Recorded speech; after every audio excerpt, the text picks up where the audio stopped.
This week the focus is on looking at theories of learning and theories of teaching and the role they play in adult learners. So when we think about theories of learning, the book talks about andragogy, gets in a little bit into transformational. The article I've included talks a little bit about experiential learning, and they're all different approaches. Obviously the book is based off andragogy because the authors are the one that came up with it, and that is definitely one way at looking at learning or adult learning, but there are also other ways that people learn. And as you go through this week's reading, you'll realize there are endless theories on learning, and if you're in education, training, and development, you're probably well aware of this, that there are almost countless different theories out there to explain how people learn. And these are a few of the other ones related more towards adult learning. Obviously, we spent the first couple weeks looking at andragogy. When we look at transformational, you're talking about those aha moments, those times when you take that previous knowledge and you learn something. It changes the way you think, or it changes how you previously saw an experience, a thought.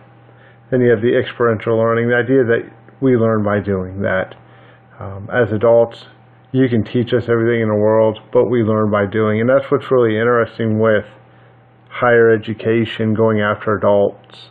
And there's a growth of online courses that are tailored to adult learners. And it's really interesting to see how these courses are designed. And are they more experiential learning where you actually get to do something and you're not just reading a book, answering questions? Is there something more to it? Are you applying what you are actually learning? Looking at theories of teaching. When we think about that, we're thinking about what is the role of the teacher? What is the purpose of a teacher? And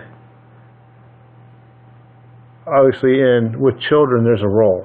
In adult education, that role changes. And you could argue I've taken numerous online courses, and with some of them, I question if there really was a teacher behind it. Obviously there was, but what is the role? How prominent do they need to be? How involved do they have to be? What do they need to add to it?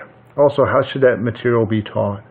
How should it be delivered? What are the methods that are appropriate for dealing with adult learning? And as we saw with the theories of learning, there are numerous theories of teaching, and all of it is supported, but that doesn't mean it's right. And there are definitely different theories out there for how we should go about teaching the different fields. The book gives a couple examples of inquiry and modeling are two good examples of theories of teaching. I think a lot of times it comes back again to how we learn. That's how we tend to teach, and that's the role we tend to take on.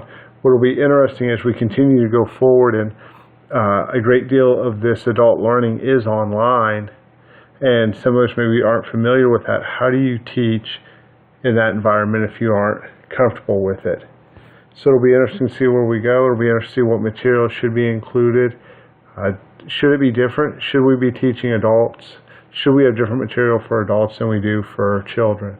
I would certainly argue that we need to have different material, and it has to be, I think, a higher order thinking, and also has to be more application-based. As we've talked before in this class, you guys bring a wealth of information to this class. And if we sat here, went over terms, went over the basics, there's no value in that for you. So for me, I take the approach, let's apply this material. Let's give examples of where it's being used. Let's talk about your experiences and bring those into the class. And those are all measures that hopefully you guys get something out of this. I'm sure I told you I'm working towards my MBA, and all the courses are online. And for me, yes, I want to get my MBA, just like I'm sure you guys want to get your master's degree or undergraduate degree. But that's not probably all you want out of that. You want to have some skills, some knowledge that you can take with you.